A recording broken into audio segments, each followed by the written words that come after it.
Hello! Today we are going to be reading a true animal rescue story, and it's called The Elephant's New Shoe, written by Laurel Neme, with a foreword by Nick Marx, illustrated by Ariel Landy.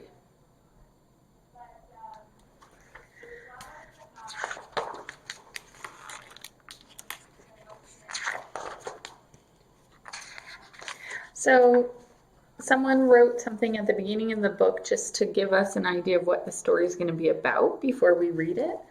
And so it says, Shook's New Shoe. When I first saw Shook in March 2007 in Mondulkiri, northeast Cambodia, I wished I were somewhere else. The baby elephant was small, thin, and very badly injured. He could not survive, but I knew I must do all I could to help him.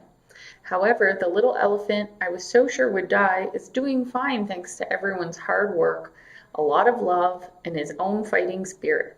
We must not forget that animals have feelings too.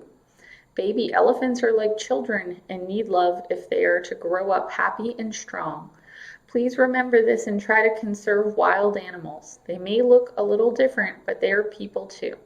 We should leave them in the forest where they belong, not capture them in snares, put them in cages, or keep them as pets.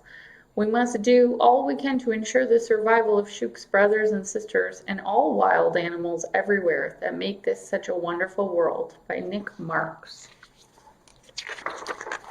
So now let's get into the story. Animal rescuer Nick Marx peered at the injured elephant. He and Dr. Tai had been called by a patrol team to inspect a tiny male elephant found wandering alone. His name was Shook. Nick blinked back tears. Shook was skinny, scruffy, scared. A wire snare had cut off his foot and his leg was infected.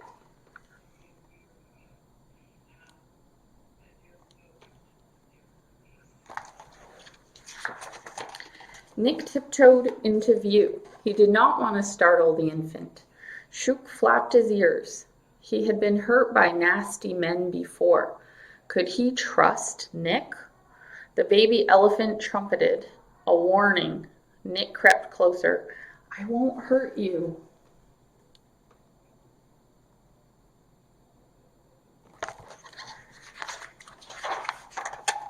Trumpet. So he makes a loud sound like a trumpet. Shook reared up and landed on his bad leg. His body buckled. Nick winced. He could feel the pachyderm's pain. To help the orphan elephant, he knew he would have to prove that he wasn't a danger. Nick turned back to his team. Go back to camp, he told them. I'll stay.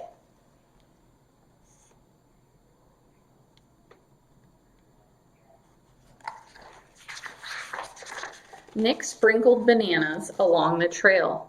Hungry little guy? Shook eyed the moon-shaped fruit but skittered away. At nightfall, Shook watched Nick from a distance. Eventually, both fell asleep under the stars.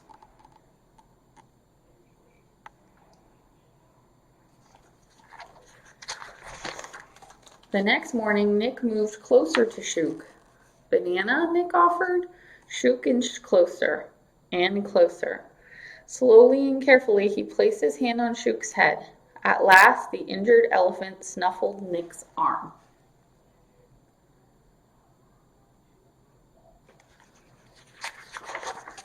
The two soon became fast friends. During the day, they listened to the jungle. At nighttime, Nick fluffed grass beside his hammock. Shook nestled underneath.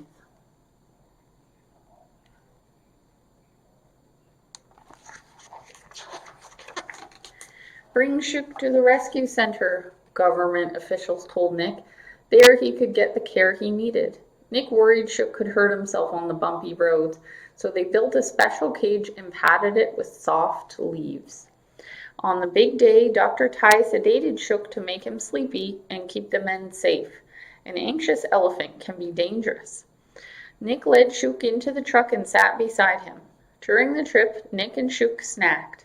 They stretched, they slept. 26 hours later, They arrived at the rescue center. That's a very long drive, 26 hours. Can you imagine?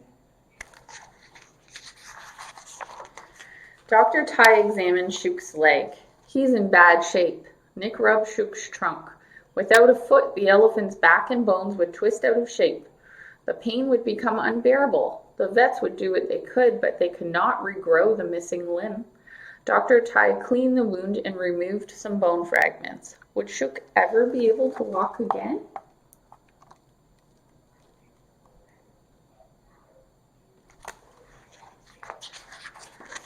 Nick and another keeper nursed the elephant around the clock. The calf gained weight. His legs started to heal.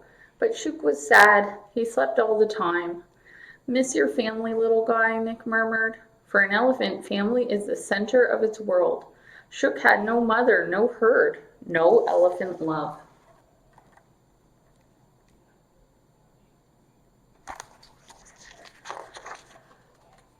"Lucky, meet Shook," Nick said. Now 8, Lucky had been rescued as an orphan too. Nick knew she could help. Lucky nestled Shook under her belly. Shook snuggled, finally peaceful.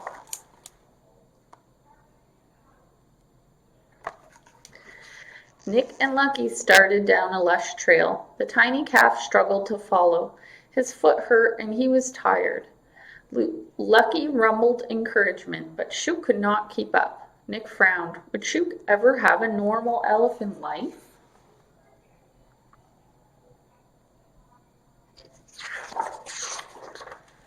Nick encouraged Shook, but things were looking dismal. Shook just wanted to lie down and rest. Walking on 3 legs was hard. Shook couldn't go on like this forever. He needed a new foot. But was that even possible?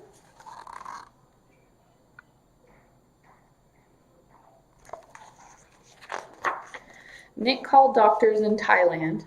They had done this for elephants there, but they were too busy. He called doctors and prosthetic makers throughout Cambodia, but they refused.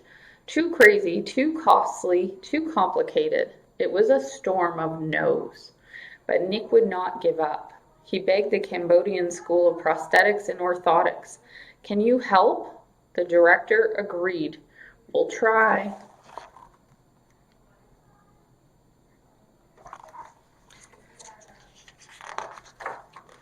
Medics measured, they molded, they debated, and created. Weeks later, they came back with their first design. It had a soft plastic upper and a car tire sole. Nick examined the false foot. Would Shook accept it? So they're trying to make something called a prosthetic, which is like a fake limb. When you have something missing, like a hand or a foot or a leg, they can make you a fake one to replace it, and it can help you to walk better. So this is what it looked like. Right here, Shook's holding it, and they're going to put that on his little foot. Nick enticed his friend with turnips while Doctor slipped on a sock and then the new shoe. Shook nosed it. He took a step, and then another. He tested. He twirled until at last he trusted his new foot.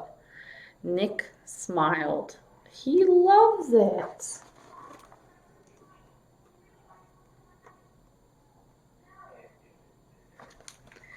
But a few days later, the side split. The plastic ripped. It could not take the wear and tear of an elephant. They needed a stronger shoe.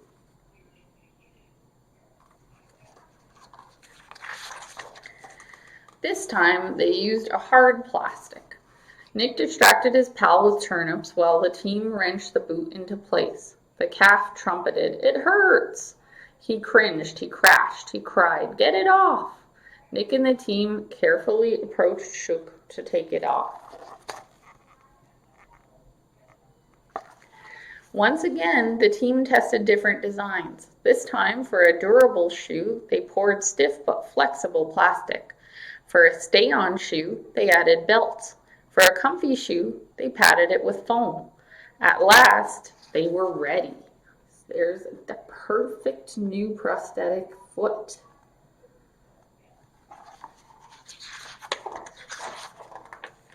Nick grinned at the new contraption. Coaxing his buddy with bananas, the team strapped the shoe on. Shook tiptoed forward carefully. He pranced backwards delicately. He snuggled up to Nick and an elephant thank you.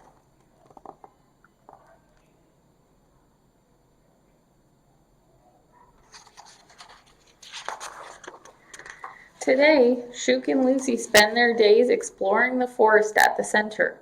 Shook is a big boy now. He's still growing and outgrowing his prosthetic. Every 6 months he needs a new shoe. And every time, Nick and the school make one.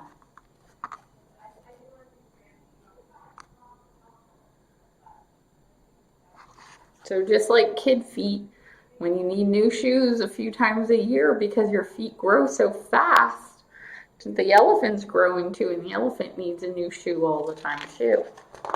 So now let's learn some facts about elephants. This page is all kinds of great facts about elephants. So, elephants are the largest land mammals on Earth. They live in Africa and Asia. Asian and African elephants have different ears, tusks, and trunks. So here's a female Asian elephant. So Asian elephants have one finger on the end of their trunk, while African elephants have two. So you can see the difference in the picture there. 1 and 2. It says Asian elephants have smaller ears than African elephants.